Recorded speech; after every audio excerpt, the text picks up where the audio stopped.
La fascination et le danger des vagues géantes. Les vagues géantes sont des phénomènes impressionnants qui captivent l'imagination de nombreuses personnes, mais qui suscitent également une peur profonde chez ceux qui y font face. Elles sont la preuve ultime de la force et de la beauté de l'océan, mais aussi de son pouvoir destructeur implacable. À travers l'histoire, l'humanité a ressenti un mélange de fascination et de crainte envers les plus grandes vagues, en particulier ceux qui se sont aventurés à défier la mer à la recherche de sensations fortes ou de survie. Les vagues géantes sont des formations naturelles qui se produisent lorsque les conditions océaniques s'alignent parfaitement, produisant des vagues de hauteur impressionnantes. Dans certaines régions du monde, ces vagues deviennent légendaires, tant par leur taille que par leur capacité à surprendre et à défier même les marins et les surfeurs les plus expérimentés. Des côtes hawaïennes aux eaux froides de l'Atlantique Nord, les vagues géantes sont un rappel constant de la vulnérabilité humaine face à l'immensité de la mer. Dans de nombreux cas, le phénomène des vagues géantes est associé à des tempêtes violentes et des systèmes météorologiques générant des vents intenses et des déplacements massifs d'eau. Cependant, même dans des conditions plus calmes, certaines régions sont connues pour la formation de vagues extrêmement grandes, qui peuvent atteindre des tailles inattendues en raison de la topographie sous-marine ou des courants océaniques spécifiques. Cela rend ces endroits particulièrement dangereux, mais aussi irrésistiblement attractifs pour ceux qui cherchent à repousser leurs limites. Hawaï, par exemple, est l'une des destinations les plus connues pour les surfeurs de grandes vagues. La célèbre vague de Jaws à Maui, connue pour sa taille et sa force incroyable, attire des surfeurs du monde entier, désireux de chevaucher la vague de leur vie. Cependant, cette vague n'est pas seulement un défi pour les surfeurs, mais aussi pour les marins qui naviguent dans les eaux avoisinantes. Les vagues de plus de 20 mètres ne sont pas rares, et leur force peut emporter un navire entier si les précautions appropriées ne sont pas prises. Mais les vagues géantes ne sont pas seulement un phénomène de luxe ou d'aventure pour quelques privilégiés. Dans diverses parties du monde, ces vagues deviennent un défi quotidien pour les marins et les navires qui croisent en mer. Les vagues de plus de 10 mètres sont courantes sur certaines des routes maritimes les plus fréquentées, ce qui rend les navires vulnérables à la fureur de la nature. Ces vagues ne sont pas seulement monumentales en taille, mais aussi en énergie qu'elles transportent, et un seul impact peut suffire à renverser un bateau ou à causer des dommages irréparables. Outre leur taille impressionnante, les vagues géantes ont une capacité unique à générer une terreur profonde. Cela est dû, en partie, à leur imprévisibilité. Contrairement aux vagues normales, qui suivent un schéma plus ou moins prévisible, les vagues géantes peuvent surgir soudainement et sans avertissement, avec des hauteurs qui laissent les navigateurs sans le temps de réagir. La vague meurtrière, comme certains l'appellent, est un phénomène qui met non seulement en danger la vie des marins, mais aussi celle de ceux qui défient les vagues sur des planches de surf. Les grandes vagues, bien sûr, sont le rêve des surfeurs les plus courageux, ceux qui prennent le risque de glisser sur d'énormes parois d'eau, recherchant l'adrénaline et la reconnaissance. Pour beaucoup de ces sportifs, affronter une vague de plus de 20 mètres n'est pas seulement un exploit, mais un accomplissement personnel, un défi qui nécessite non seulement des compétences, mais aussi une grande dose de courage. Les images de surfeurs glissant sur des vagues géantes sont vues par des millions de personnes à travers le monde, et leur héroïsme est célébré, mais on se souvient également du grand risque qu'ils courent. Dans l'océan Atlantique, en particulier dans la région du golfe de Gascogne, les vagues géantes sont également bien connues. Cette zone est célèbre pour ses tempêtes intenses, qui génèrent des vagues atteignant jusqu'à 30 mètres de hauteur, particulièrement durant les mois d'hiver. Les vents violents qui frappent cette région produisent des conditions extrêmes pour les marins, qui doivent être préparés à naviguer dans des conditions très adverses. Les tempêtes dans cette région sont imprévisibles, et les vagues qui se forment peuvent surgir soudainement, prenant les navires au dépourvu. En plus des tempêtes, le changement climatique influence également la formation de vagues plus grandes. Les températures océaniques plus élevées et l'augmentation de l'activité des cyclones tropicaux contribuent à l'intensification des vagues dans certaines parties du monde. Cela met en alerte les experts, qui préviennent que l'augmentation de la fréquence et de la force des vagues géantes pourrait rendre davantage de régions vulnérables à ces phénomènes, avec des conséquences dévastatrices pour les populations côtières. Le danger que représentent ces vagues n'est pas exclusif aux surfeurs ou aux marins professionnels. Dans de nombreux cas, les vagues géantes deviennent une menace pour les communautés côtières. Les villes et villages proches de l'océan connaissent souvent des phénomènes de vagues de tempête, où les vagues poussent l'eau vers la côte avec une telle force qu'elles peuvent inonder de vastes zones. Les conséquences de ces événements sont dévastatrices, allant de la destruction des propriétés à la perte de vies humaines. Les vagues géantes sont sans aucun doute l'un des phénomènes les plus fascinants et terrifiants que la nature nous offre.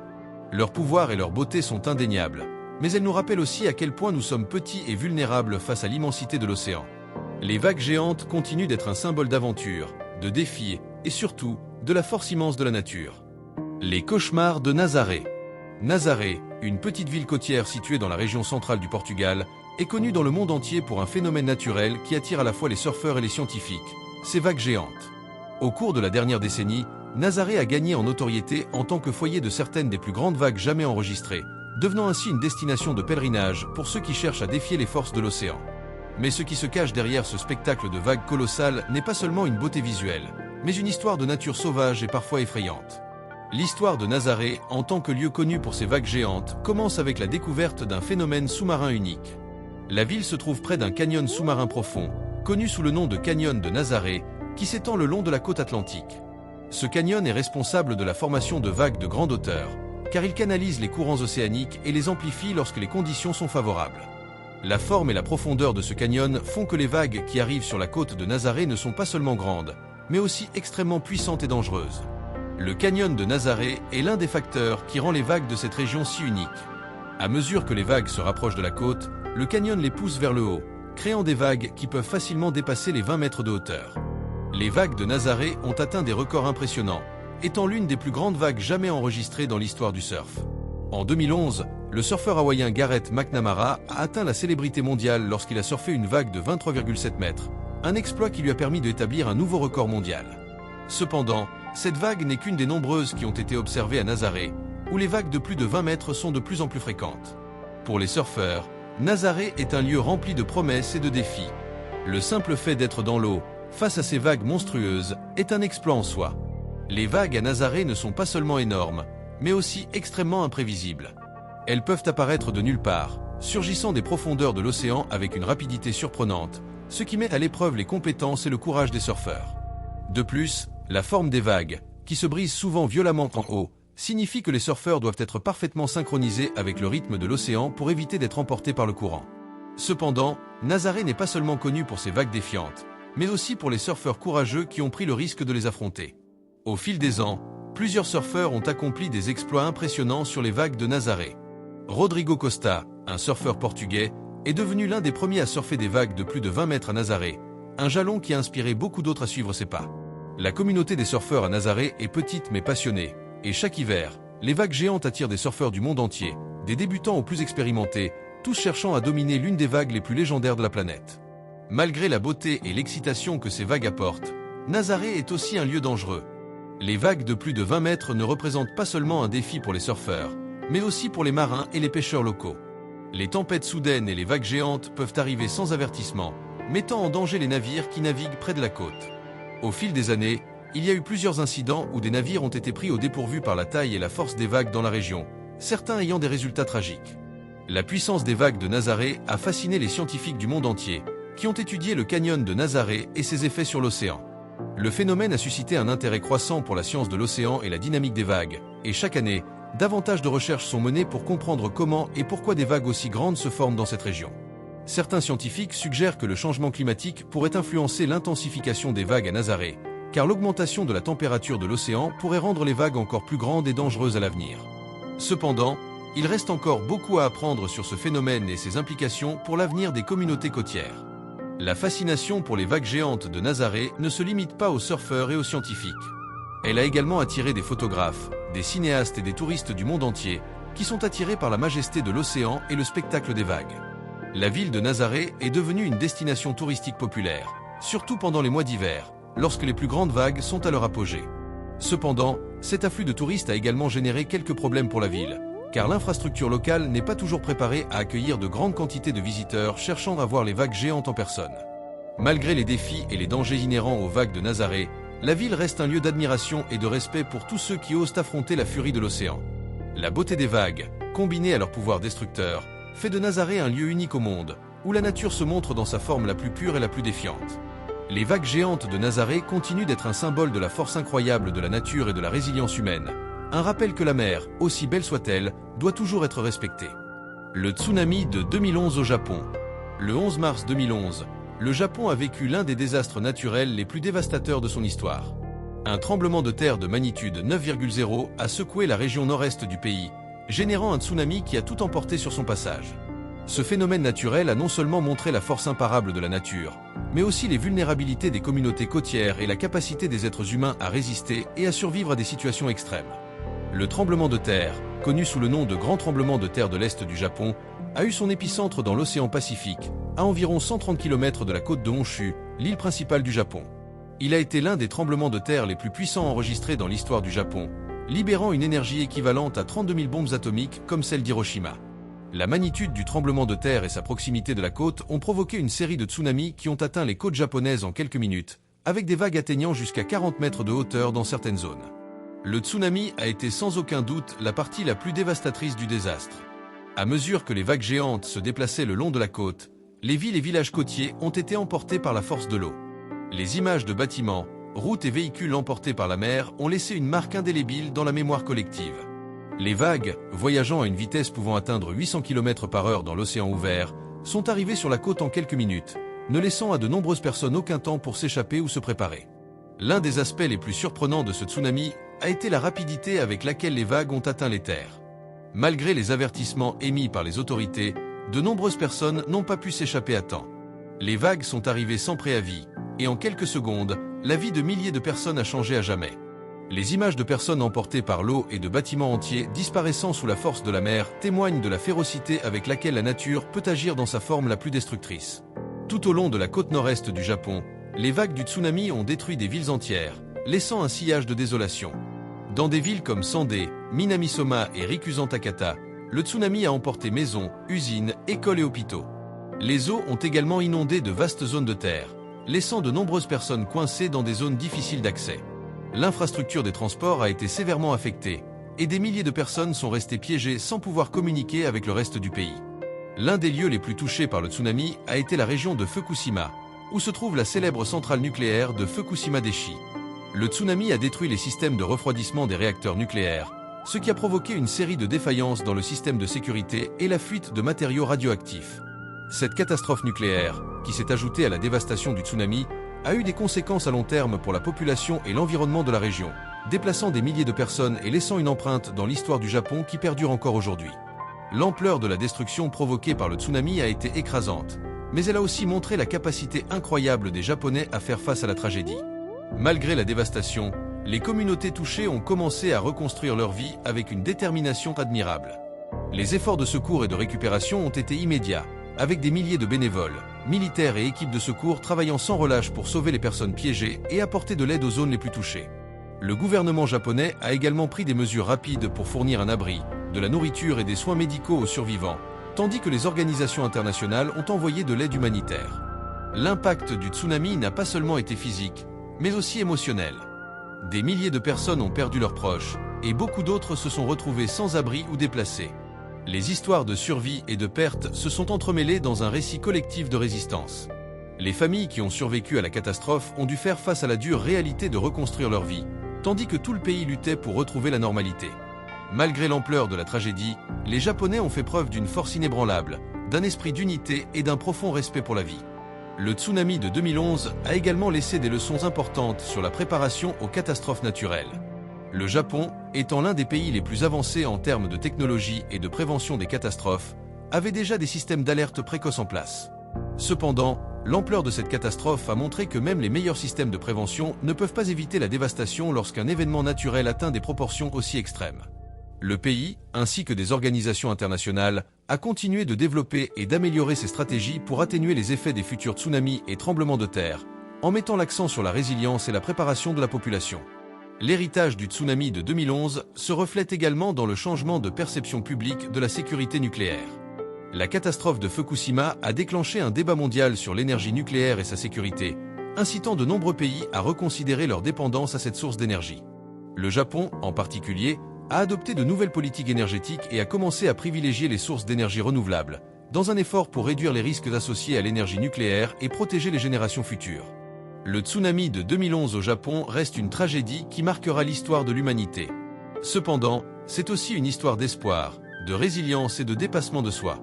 Malgré l'ampleur de la destruction, le peuple japonais s'est relevé avec courage, travaillant ensemble pour reconstruire ses foyers, ses communautés et son pays.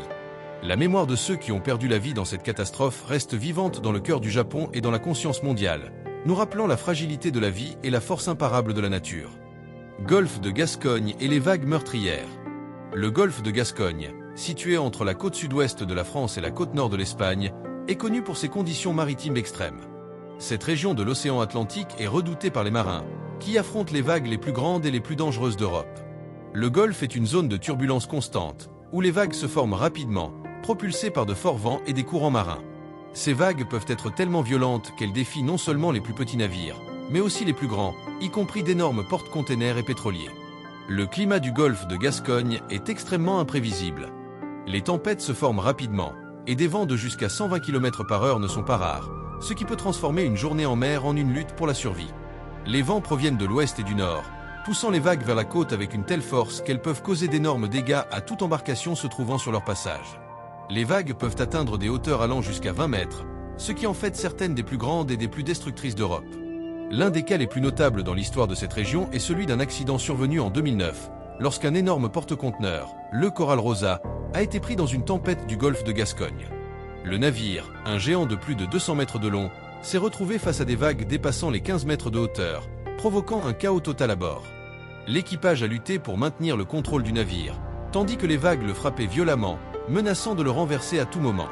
Heureusement, après des heures de lutte et une intense opération de sauvetage, le Coral Rosa a réussi à se stabiliser et a été remorqué vers un port sûr. Cet incident a démontré non seulement l'ampleur des tempêtes dans le golfe de Gascogne, mais aussi la capacité humaine à résister même aux conditions les plus extrêmes. Le golfe de Gascogne n'est pas seulement un endroit de tempêtes et de vagues géantes. Il s'agit également d'une zone clé pour le transport maritime, car il relie l'océan Atlantique à la mer Cantabrique, une importante route de navigation pour les navires qui voyagent entre le nord de l'Europe et le sud de la péninsule ibérique. Malgré les conditions dangereuses, des milliers de navires traversent cette région chaque jour, transportant des marchandises et des personnes d'un côté à l'autre du continent. Cependant, chaque fois qu'une tempête se déclare dans le golfe, le risque d'accident augmente, et les autorités maritimes doivent être constamment en alerte. Au fil des années, il y a eu plusieurs naufrages tragiques dans le golfe de Gascogne, dont beaucoup sont le résultat direct des vagues géantes et des tempêtes imprévisibles qui frappent la région. L'un des naufrages les plus significatifs a eu lieu en 1979, lorsque le pétrolier Tagno a coulé au large de la côte française après avoir été frappé par une vague massive. Cet incident a entraîné la mort de plusieurs membres de l'équipage et a mis en lumière la dangerosité du golfe de Gascogne, en particulier pendant les mois d'hiver, lorsque les tempêtes sont plus fréquentes et les vagues plus destructrices. Les vagues du golfe de Gascogne ne sont pas seulement grandes, elles sont aussi imprévisibles. Les changements soudains dans les conditions maritimes peuvent générer des vagues atteignant des hauteurs étonnantes en quelques minutes. Les experts en météorologie maritime ont identifié un phénomène unique dans cette région, où les vagues peuvent se former et atteindre leur hauteur maximale en très peu de temps.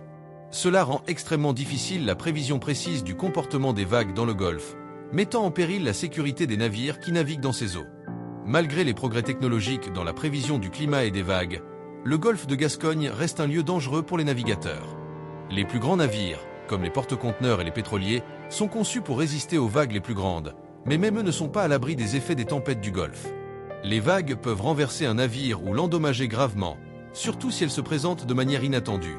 C'est pourquoi les capitaines des navires qui naviguent dans cette région doivent être préparés à toutes sortes de conditions, allant des vagues modérées aux tempêtes extrêmes, et doivent prendre des décisions rapides et stratégiques pour garantir la sécurité de l'équipage et de la cargaison.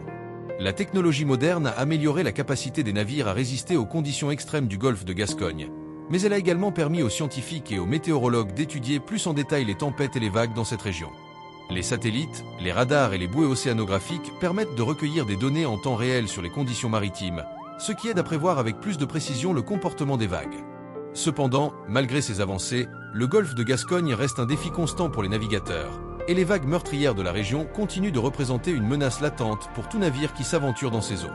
En résumé, le golfe de Gascogne est l'une des régions les plus dangereuses au monde pour la navigation, non seulement en raison de ses vagues géantes, mais aussi de son imprévisibilité.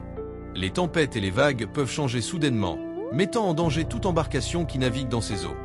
Bien que la technologie ait amélioré la sécurité des navires, les vagues meurtrières du Golfe restent une menace constante. La région continue d'être un champ de bataille pour les navigateurs, qui affrontent le défi de traverser ces eaux tumultueuses tout en luttant contre les forces implacables de la nature. Croisières et vagues colossales.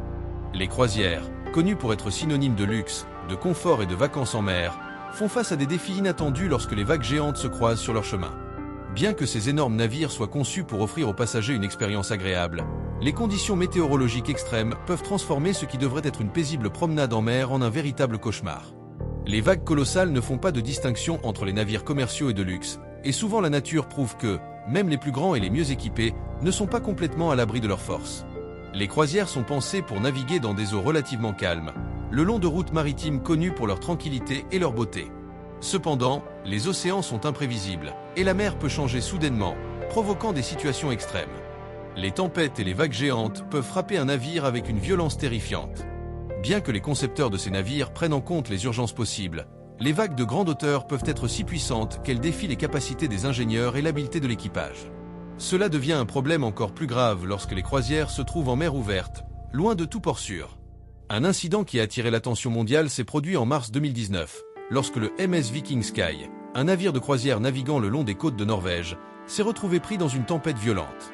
Le navire, qui transportait plus de 1300 personnes, a affronté des vagues de jusqu'à 15 mètres de hauteur et des vents atteignant 120 km/h.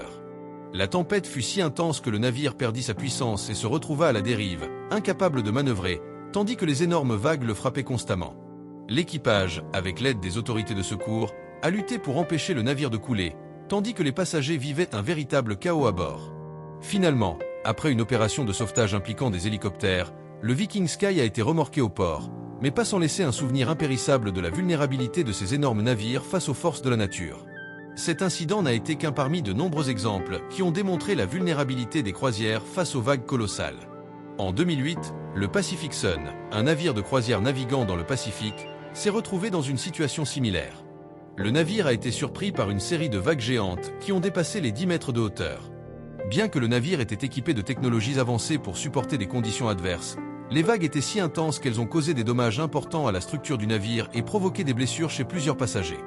Bien que les dommages n'aient pas été fatals, cet incident a mis en évidence à quel point la mer peut être dangereuse pour les grands navires, même ceux construits pour être parmi les plus avancés du monde en termes de confort et de sécurité. Le pouvoir des vagues géantes n'affecte pas seulement les navires de croisière en mer ouverte, mais aussi ceux qui naviguent près des côtes. La proximité du rivage ne garantit pas qu'un navire soit à l'abri des vagues géantes. Les vagues qui se forment en eau profonde, poussées par de forts vents ou des tempêtes lointaines, peuvent parcourir de grandes distances et arriver avec une force dévastatrice sur la côte. Cela est particulièrement dangereux lorsqu'un navire se trouve sur une route côtière où les vagues peuvent le surprendre sans avertissement. Les autorités maritimes sont bien conscientes de ce risque, et des alertes constantes sont émises sur les conditions de mer dangereuses, mais le temps de réaction face à une tempête soudaine reste limité. Les grandes vagues peuvent non seulement affecter la structure des croisières, mais aussi le bien-être des passagers. Le mal de mer extrême est un phénomène qui touche de nombreuses personnes lorsque le navire est secoué par des vagues violentes. Dans certains cas, les passagers peuvent ressentir des symptômes graves de mal de mer, ce qui aggrave encore le stress et la peur déjà présents dans une situation aussi dangereuse. Les équipages des croisières sont formés pour gérer ce type d'urgence, et les navires modernes de luxe sont équipés de technologies avancées leur permettant d'effectuer des ajustements pour minimiser l'impact des vagues sur la stabilité du navire. Cependant, la peur est un facteur humain difficile à contrôler, et la sensation de vulnérabilité face à une tempête est inévitable. L'impact des vagues géantes ne se limite pas seulement aux croisières, mais affecte également l'industrie du tourisme en général. Bon nombre des itinéraires de croisières les plus populaires traversent des régions de l'océan où les tempêtes et les vagues géantes sont courantes. Cela a suscité un débat sur la manière de gérer les risques inhérents à ces traversées. Certains soutiennent que les croisières doivent être conçues pour supporter des conditions extrêmes sans mettre en danger les passagers, tandis que d'autres estiment que les itinéraires de navigation doivent être reconsidérés afin d'éviter les zones dangereuses. En attendant, l'industrie continue de progresser dans la conception de navires plus résistants et ayant de meilleures capacités de manœuvre, mais il y aura toujours un certain niveau d'incertitude quant à la nature imprévisible de la mer. L'histoire des croisières et des vagues géantes rappelle que la mer, bien que souvent paisible et belle, a le pouvoir d'être une force destructrice et imprévisible. Les progrès dans l'ingénierie navale et la technologie continuent d'améliorer la sécurité des navires de croisière. Mais en fin de compte, la mer reste un lieu d'aventure et de risque. Chaque fois qu'un navire se confronte aux vagues géantes de l'océan, c'est un rappel de la lutte constante entre l'humanité et la nature, un défi qui restera à la fois fascinant et terrifiant. Porte-avions contre typhon. La mer est un lieu où les forces de la nature ne cessent de surprendre, même les machines les plus grandes et puissantes créées par l'homme. Les porte-avions, symboles de la suprématie navale, conçus pour résister aux tempêtes et naviguer dans des eaux hostiles, sont également confrontés aux redoutables typhons. Ces gigantesques tempêtes tropicales, qui se forment dans les eaux chaudes des océans, ont le pouvoir d'emporter et de dévaster tout sur leur passage. Malgré leur taille et leur capacité de manœuvre, les porte-avions ne sont pas à l'abri des effets dévastateurs des typhons, qui peuvent défier même les structures les plus solides. Un cas qui a démontré la vulnérabilité des porte-avions face aux intempéries s'est produit dans le Pacifique Nord, où l'USS Kid Rock, un porte-avions de la marine des États-Unis, s'est retrouvé au cœur d'un typhon de grande intensité. Les vagues atteignaient 11 mètres de hauteur et les vents dépassaient les 180 km/h. Bien qu'il ait été conçu pour résister à des conditions extrêmes, le navire a subi de fortes secousses et a été contraint de réduire sa vitesse, les vagues et les vents menaçant de le renverser. L'équipage a travaillé sans relâche pour maintenir la stabilité du porte-avions, tandis que les machines et équipements à bord luttaient pour maintenir l'énergie et le bon fonctionnement du navire. Cet incident n'était qu'un exemple parmi d'autres montrant que, même les navires les plus imposants, peuvent être submergés par les forces de la nature. L'USS Kid Rock n'est pas un cas isolé. Les porte-avions sont conçus pour être résistants et pour opérer dans une variété de conditions météorologiques, mais les typhons représentent un défi sans pareil. Les vagues de grande hauteur, propulsées par des vents d'une force extrême, peuvent frapper ces géants d'acier avec une telle violence que même leurs systèmes de stabilisation les plus avancés sont dépassés. Bien que les porte-avions soient connus pour leur capacité à naviguer dans des conditions difficiles, ils ne peuvent échapper à la menace d'un typhon se déplaçant sur l'océan à une vitesse destructrice. Dans de telles situations, les commandants des porte-avions prennent des décisions rapides et décisives pour protéger à la fois l'équipage et le navire, en déviant de la route ou en réduisant la vitesse pour atteindre un endroit plus sûr. L'histoire des porte-avions et des typhons est une histoire d'adaptation constante et de surpassement. Ces navires ont été conçus pour résister à de grandes tensions et pour rester à flot dans les conditions les plus extrêmes. Mais les typhons, avec leurs vents et vagues monstrueuses, représentent un type de menace avec lequel même l'ingénierie la plus avancée a du mal à composer. Les forces de la nature, dans leur plus grande ampleur, sont imprévisibles et peuvent souvent surpasser la force de toute machine humaine. Les typhons ne représentent pas seulement une menace pour les porte-avions, mais pour tous ceux qui se trouvent en mer. Les flottes navales du monde entier, équipées de navires de guerre de dernière génération, doivent également être prêtes à faire face aux typhons. Ces typhons, lorsqu'ils atteignent la Terre, peuvent causer des ravages non seulement sur les navires, mais aussi sur les côtes qu'ils traversent. La technologie navale continue d'évoluer, et les navires sont conçus avec des matériaux plus solides et des systèmes de navigation plus précis pour gérer les conditions les plus adverses. Cependant, lorsqu'un typhon frappe, la nature démontre qu'elle possède encore une force imparable qui ne peut être facilement contrôlée.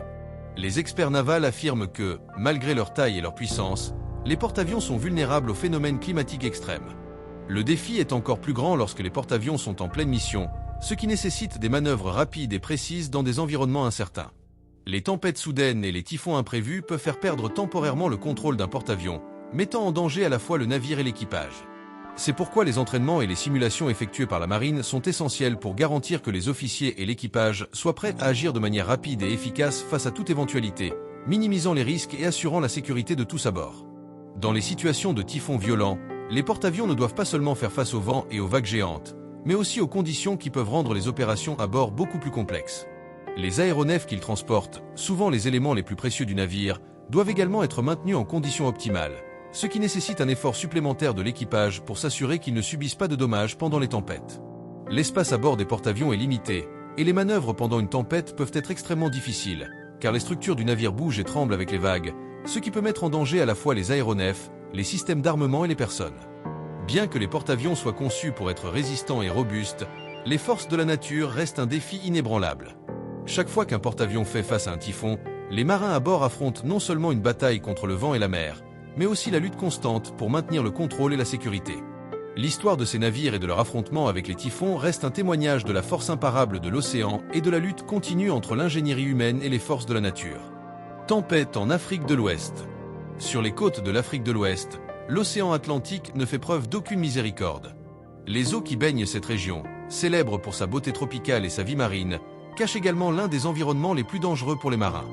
Les vents soufflant dans cette zone peuvent rapidement se transformer en tempêtes dévastatrices, et les vagues, souvent imprévisibles, ont la capacité d'emporter même les navires les plus robustes. Ici, les petites embarcations commerciales, qui traversent les eaux à la recherche de marchandises, sont confrontées à un danger constant, les tempêtes qui surgissent soudainement, apportant avec elles des vagues pouvant atteindre 6 mètres de hauteur ou plus. Tout au long de la côte de l'Afrique de l'Ouest, notamment dans les zones proches des îles du Cap-Vert et de la côte du Sénégal, les marins ont appris à lire la mer et à anticiper les tempêtes qui menacent de détruire leurs navires. Cependant, même les plus expérimentés ne sont pas toujours préparés aux forces de l'océan.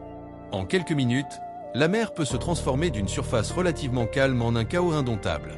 Ces tempêtes, dont beaucoup sont générées par des fronts de basse pression ou par l'interaction des alizés avec des eaux chaudes, peuvent être extrêmement violentes. Le golfe de Guinée, qui s'étend le long des côtes de pays tels que le Nigeria, le Ghana et la Côte d'Ivoire, est connu pour ses conditions maritimes difficiles. Ici, les tempêtes tropicales sont une menace constante pour les marins. Le vent fort et les pluies torrentielles sont fréquents, mais ce qui met vraiment en danger la vie des marins, ce sont les vagues géantes qui peuvent apparaître sans avertissement. Souvent, les embarcations commerciales, habituées à naviguer dans des conditions difficiles, se retrouvent prises dans ces vagues, qui les jettent violemment d'un côté à l'autre, mettant à l'épreuve la résistance des coques des navires et l'habileté des équipages à maintenir le contrôle. Les forces de la mer en Afrique de l'Ouest sont aussi imprévisibles qu'intenses. Les courants et les vagues, qui peuvent sembler relativement doux à un moment donné, peuvent se transformer en monstres qui emportent des navires entiers sans préavis. De nombreux marins ont raconté des histoires de la façon dont une tempête a soudainement éclaté sur leurs embarcations, les forçant à lutter pour leur vie dans une mer en furie. C'est un rappel constant que l'océan, bien qu'il soit beau et riche en ressources, ne doit jamais être sous-estimé. Dans le cas des petites embarcations commerciales transportant des marchandises entre les ports de la région, les difficultés sont multipliées. Beaucoup de ces navires, bien que robustes et conçus pour naviguer dans des eaux agitées, ne sont pas préparés à affronter les tempêtes tropicales qui frappent la région. Le manque de ressources technologiques sur certains de ces navires rend les conditions encore plus dangereuses. Sans radar avancé ni système d'alerte précoce, les marins doivent se fier à leur expérience et à leurs connaissances locales pour naviguer dans ces eaux dangereuses. Cependant, cela n'est pas toujours suffisant, et les tragédies sont inévitables. Des navires de charge ont disparu sans laisser de traces, engloutis par la mer au milieu de tempêtes inattendues, laissant les familles des marins dans une incertitude angoissante. Les histoires de survivants de ces tempêtes sont poignantes. Certains ont survécu aux vagues colossales, souvent après avoir passé des heures, voire des jours, à la dérive en mer, luttant pour rester à flot et cherchant une terre ferme. D'autres ont perdu la vie, laissant leur famille et leur communauté dévastées par cette perte. Cependant, même au milieu du désastre, la résilience humaine brille. Les marins qui survivent deviennent des légendes locales, et leurs histoires de lutte contre la mer sont racontées de génération en génération. Outre les tempêtes tropicales, les pirates représentent également un danger constant dans les eaux de l'Afrique de l'Ouest. Les pirates opérant dans cette région sont responsables de nombreuses attaques contre des navires marchands, rendant les traversées dans ces eaux encore plus dangereuses. Souvent, les marins doivent être préparés non seulement à affronter le danger des tempêtes, mais aussi à la menace d'attaque par des groupes armés cherchant à voler des cargaisons précieuses. Cela crée une situation où les marins doivent non seulement être attentifs aux changements climatiques, mais aussi aux risques humains qui rôdent en mer. Malgré ces défis, la navigation en Afrique de l'Ouest reste une partie vitale de l'économie de la région. Les ports de cette zone sont des points clés pour le commerce de produits tels que le cacao, le pétrole et les minéraux. Les petites embarcations commerciales, qui opèrent principalement dans les eaux proches de la côte, sont responsables d'une part significative de ce commerce. Cependant, le manque d'infrastructures et de ressources pour faire face aux défis de la mer demeure l'une des plus grandes limitations pour les marins de la région. À mesure que les conditions climatiques deviennent de plus en plus imprévisibles en raison du changement climatique, les marins se retrouvent de plus en plus confrontés à des situations extrêmes qui menacent leur sécurité et celle de leurs navires. En conclusion, les tempêtes en Afrique de l'Ouest ne sont pas seulement un défi physique, mais aussi un rappel du pouvoir incontrôlable de la nature. Les marins qui traversent ces eaux doivent être prêts à faire face à des conditions qui peuvent changer en un instant, mettant en jeu non seulement leur vie, mais aussi l'avenir des communautés qui dépendent du commerce maritime. Alors que la région continue de faire face aux défis du climat et de l'insécurité en mer, les histoires des marins qui naviguent dans ces eaux témoignent de la bravoure humaine face aux forces implacables de la nature. Plateformes pétrolières et vagues géantes. Dans les profondeurs de l'océan, où les eaux deviennent plus sombres et les vagues plus imposantes, se trouvent les plateformes pétrolières, des structures colossales conçues pour forer le fond marin à la recherche de l'une des ressources les plus précieuses de la planète. Ces plateformes flottantes, souvent situées à des centaines de kilomètres de la côte, sont un élément essentiel de la production énergétique mondiale. Cependant, leur emplacement au milieu de la mer en fait une cible facile pour la puissance des tempêtes et des vagues géantes, des phénomènes naturels qui peuvent défier même les constructions les plus robustes. L'impact des vagues géantes sur les plateformes pétrolières n'est pas seulement un défi pour les ingénieurs qui conçoivent et construisent ces structures, mais aussi une épreuve de la force implacable de la nature. Depuis l'introduction de ces plateformes en mer, les incidents de tempêtes extrêmes et de vagues géantes ont constitué un risque constant, mettant en danger à la fois la vie des travailleurs et la stabilité des opérations pétrolières. Chaque année, les tempêtes les plus violentes de l'océan affectent ces plateformes, dont certaines doivent résister à des vents de force ouragan et à des vagues pouvant atteindre 20 mètres de hauteur ou plus. Un exemple de cette lutte entre l'ingénierie humaine et les forces de la nature s'est produit durant l'hiver 2013, au Royaume-Uni. À cette époque, les plateformes pétrolières situées en mer du Nord ont été menacées par l'une des tempêtes les plus féroces que la région ait connues depuis des décennies. Avec des vents atteignant 120 km/h et des vagues dépassant les 30 mètres de hauteur, les plateformes ont été mises à l'épreuve de manière extrême. Bien que ces structures soient conçues pour résister à de telles conditions, les travailleurs et les autorités ont dû prendre des mesures d'urgence pour garantir la sécurité. Des évacuations massives ont été nécessaires sur certaines plateformes, et les opérations de forage ont été temporairement suspendues en raison du danger. Le golfe du Mexique a également été le théâtre de situations similaires. En 2005, lors du passage de l'ouragan Katrina, les plateformes pétrolières opérant dans la région ont été secouées par des vagues et des vents dévastateurs. L'ampleur de la tempête a été telle que certaines plateformes ont été déplacées de leur position, tandis que d'autres ont subi des dommages structurels graves. L'ouragan Katrina n'a pas seulement causé une perte de production pétrolière pendant des semaines, mais a également laissé une traînée de destruction dans toute l'infrastructure maritime de la région, démontrant que même les technologies d'ingénierie les plus avancées ne suffisent pas à contenir la fureur de l'océan lorsqu'elle se déchaîne. Le design des plateformes pétrolières a considérablement progressé ces dernières décennies pour faire face à ces défis. Les plateformes modernes, comme celles de forage en haute mer, sont équipées de systèmes d'ancrage robustes qui leur permettent de résister aux forces des vagues et des vents de type ouragan. De plus, elles sont dotées de technologies de surveillance en temps réel qui permettent aux ingénieurs et aux opérateurs de suivre en permanence les conditions de la mer. Cependant, malgré ces avancées, la menace des vagues géantes demeure une préoccupation constante. Le changement climatique a ajouté une nouvelle dimension à ce problème. Avec l'augmentation des températures mondiales, les phénomènes météorologiques extrêmes, tels que les tempêtes plus intenses et les vagues plus grandes, se font de plus en plus fréquents. Les plateformes pétrolières, déjà confrontées à des risques importants, doivent désormais faire face à des conditions plus extrêmes que celles pour lesquelles elles ont été conçues. Cela représente un défi pour les entreprises pétrolières, qui doivent constamment investir pour améliorer la sécurité et s'adapter aux nouvelles réalités climatiques. En 2015, lors des tempêtes qui ont frappé la côte écossaise, certaines plateformes en mer du Nord ont de nouveau affronté des vagues géantes qui ont mis à l'épreuve les limites de leur résistance. Dans certains cas, les vagues ont frappé les plateformes avec une telle force qu'elles ont causé des pannes temporaires des systèmes de communication, laissant les opérateurs sans contact direct avec les installations. Pendant ces jours-là, les plateformes étaient comme des îles au milieu d'une mer en furie, tandis que les conditions atmosphériques extrêmes exigeaient des décisions rapides et cruciales pour préserver la sécurité. La menace constante des vagues géantes sur les plateformes pétrolières a également influencé les méthodes de construction et d'exploitation de ces structures. Dans des endroits comme la mer du Nord, où les tempêtes sont fréquentes et les vagues peuvent être colossales, les plateformes doivent être conçues non seulement pour supporter le poids des équipements et des machines, mais aussi pour résister à la force de la mer sous sa forme la plus destructrice. Le design des plateformes flottantes, par exemple, a été adapté pour garantir qu'elles puissent rester stables même lorsque les vagues les frappent avec toute leur force. De plus, les équipes de sécurité sur ces plateformes sont plus rigoureuses que jamais, avec des procédures d'évacuation rapides et des systèmes de protection pour les travailleurs en cas de dépassement de la capacité de résistance de la structure par les vagues. L'impact des vagues géantes ne se limite pas seulement aux dommages matériels. Les plateformes pétrolières sont le domicile de centaines de travailleurs qui passent des semaines, voire des mois, en haute mer, loin de leur famille. Pour ces hommes et femmes, la menace constante de la mer peut être psychologiquement épuisante.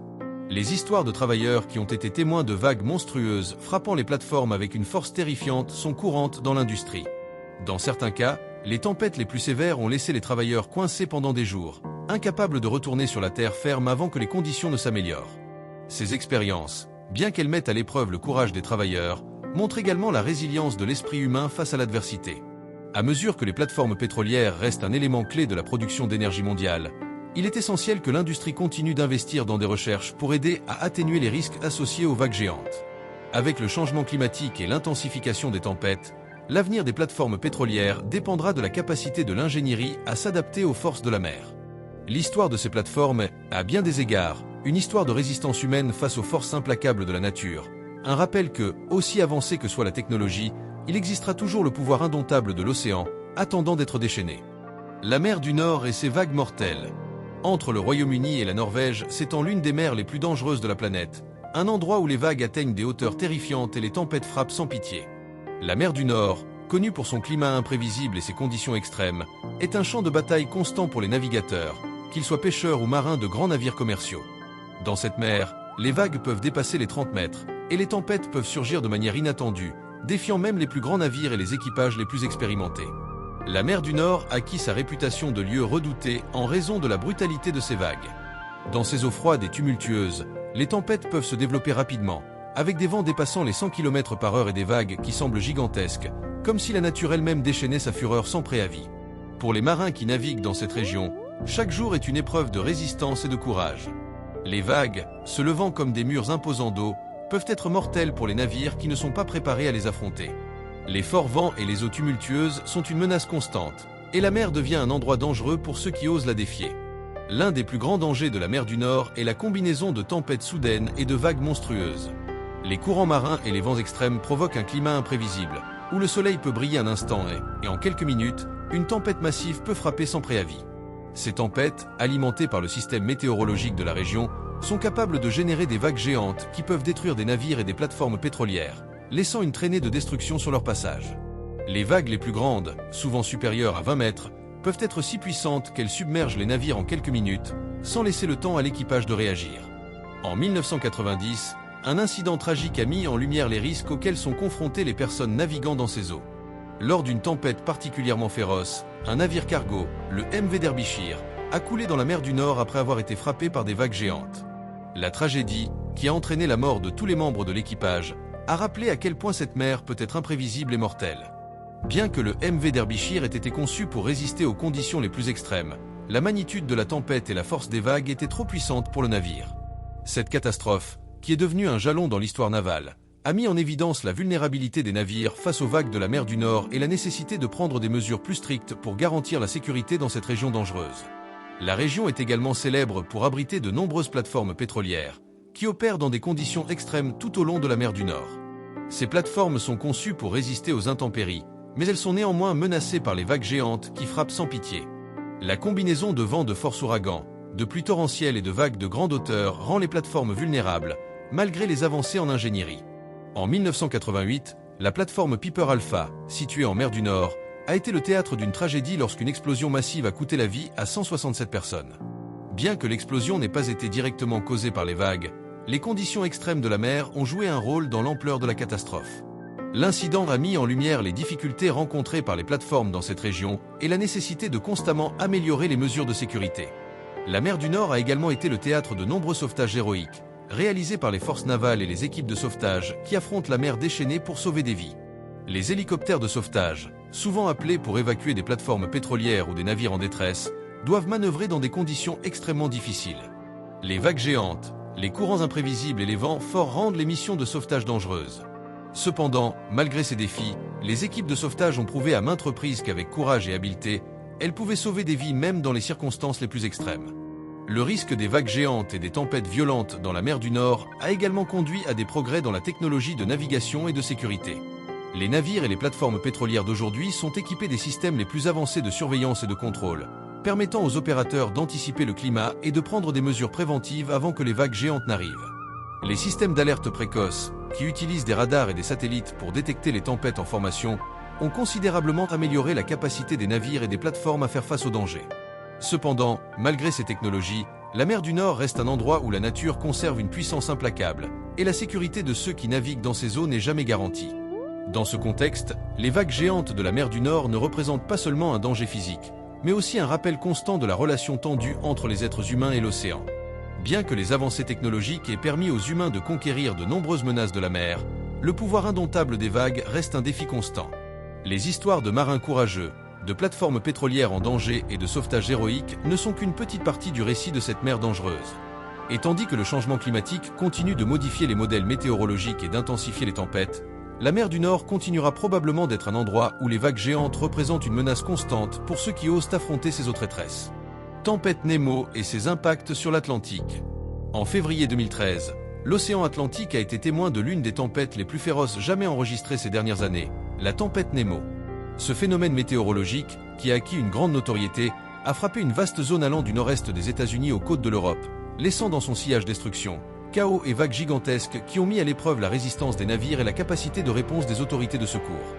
Le nom Nemo a été attribué à cette tempête dans le cadre d'un système de dénomination des tempêtes hivernales. Mais ce que la tempête a laissé derrière elle était bien plus qu'un simple phénomène climatique. La tempête Nemo est née d'une combinaison de facteurs météorologiques convergents sur l'Atlantique Nord. Tout d'abord, des pressions atmosphériques basses se sont associées à des fronts froids et des vents glacés qui se déplaçaient rapidement depuis l'ouest vers les côtes du nord-est de l'Amérique du Nord. À mesure que ces systèmes se combinaient, la tempête s'est intensifiée rapidement, générant des vents atteignant 120 km/h et provoquant des chutes de neige intenses dans plusieurs régions, en particulier dans les zones de la Nouvelle-Angleterre et des côtes canadiennes. Cependant, ce qui a véritablement attiré l'attention, ce sont les vagues gigantesques formées par les conditions extrêmes de vent et de mer. Dans le cadre de la tempête Nemo, les vagues ont atteint des hauteurs allant jusqu'à 12 mètres, une taille imposante qui s'est avérée particulièrement dangereuse pour les navires présents dans l'océan à ce moment-là. Les embarcations plus petites et vulnérables ont été celles qui ont affronté les plus grands risques, les vagues géantes emportant les navires de manière imprévisible. Cependant, même les grands cargos et navires commerciaux n'étaient pas à l'abri de la menace, car la force de la tempête surpassait toute préparation qu'ils pouvaient avoir. La puissance de la nature, dans sa forme la plus brutale, a démontré que même les constructions humaines les plus avancées ne peuvent toujours pas rivaliser avec l'ampleur d'une tempête comme celle de Nemo. Un exemple frappant des effets de Nemo fut le cas du cargo MV Helgoland, qui naviguait près des côtes de la Nouvelle-Angleterre lorsque la tempête a frappé de plein fouet. Bien qu'il s'agisse d'un grand navire robuste, le MV Helgoland n'a pas pu éviter les effets dévastateurs des vagues. Le navire a été emporté par les courants, et l'équipage a dû être évacué en urgence dans des conditions extrêmement dangereuses. Bien que fort heureusement aucune victime mortelle ne soit à déplorer, l'incident a mis en évidence la vulnérabilité des navires de grande taille lorsqu'ils sont confrontés à des vagues de cette magnitude. La tempête Nemo a également laissé une marque indélébile sur les infrastructures côtières, en particulier dans les régions de la Nouvelle-Angleterre. Les vagues colossales et les vents violents ont causé des dommages considérables aux ports et aux structures portuaires, qui n'ont pas été capables de résister à la fureur de la mer. Les bateaux de pêche et les petites embarcations présents dans les ports ont été projetés contre les rochers et les rivages, tandis que les digues n'ont pas pu freiner l'attaque des vagues. Les communautés côtières ont été sévèrement touchées, avec des coupures de courant, des dommages matériels et l'interruption des activités quotidiennes. Au-delà des effets immédiats de la tempête Nemo, les impacts à long terme ont également été considérables. La tempête a mis en évidence la nécessité d'une meilleure adaptation des infrastructures maritimes et des communautés côtières face à la menace des vagues géantes et des tempêtes extrêmes, une question de plus en plus pertinente en raison du changement climatique. À mesure que les températures mondiales augmentent et que les modèles climatiques deviennent plus imprévisibles, des phénomènes comme celui de Nemo pourraient devenir plus fréquents, ce qui exige une meilleure préparation pour faire face à ces défis. En réponse aux dommages causés par la tempête, des mesures d'amélioration des politiques de sécurité et de secours maritimes ont été mises en place. Les autorités locales et fédérales des États-Unis et d'Europe ont commencé à revoir leurs protocoles d'évacuation et de secours en mer, en particulier pour les navires opérant dans des conditions extrêmes. Les équipes de secours, tant maritimes qu'aériennes, ont une fois de plus démontré leur capacité de réponse face aux urgences, et de nombreux marins ont été sauvés grâce aux opérations de secours menées en pleine mer, malgré les vagues géantes. Cependant, la véritable leçon de Nemo a été que, malgré les progrès réalisés dans la technologie de navigation et les améliorations en matière de sécurité, la force de l'océan demeure imprévisible et dans de nombreux cas, létale. En plus des efforts visant à améliorer les opérations de sauvetage, la tempête a également inspiré une révision plus approfondie des politiques de construction des infrastructures côtières. Les ports et installations maritimes dans les zones touchées par Nemo ont dû s'adapter pour mieux supporter les forces de la mer, en mettant en place des conceptions plus robustes et résistantes aux impacts des vagues de grande taille. Cette transformation de l'infrastructure maritime se propage également dans d'autres parties du monde, où les vagues géantes et les tempêtes extrêmes deviennent un défi de plus en plus grand en raison du changement climatique. Malgré tout le chaos et la destruction laissée dans son sillage, la tempête Nemo a aussi révélé la capacité des communautés à se remettre et à se reconstruire. Malgré les vagues géantes et les vents dévastateurs, les habitants des régions touchées ont fait preuve d'une résilience admirable. Les villes côtières ont rapidement commencé à travailler à la reconstruction des infrastructures endommagées, et les communautés de pêcheurs se sont unies pour surmonter les pertes causées par la tempête. La leçon la plus importante de Nemo n'a pas seulement concerné le pouvoir destructeur des vagues géantes, mais aussi la capacité humaine à résister et à reconstruire après la tempête. Aujourd'hui, la tempête Nemo reste un rappel que l'océan Atlantique, avec sa force imposante et ses vagues démesurées, est un endroit où la nature démontre son pouvoir absolu. Des tempêtes comme Nemo sont une épreuve constante de la fragilité humaine face aux éléments, mais aussi une occasion de progresser et de s'adapter, en se préparant mieux aux défis que l'avenir nous réserve.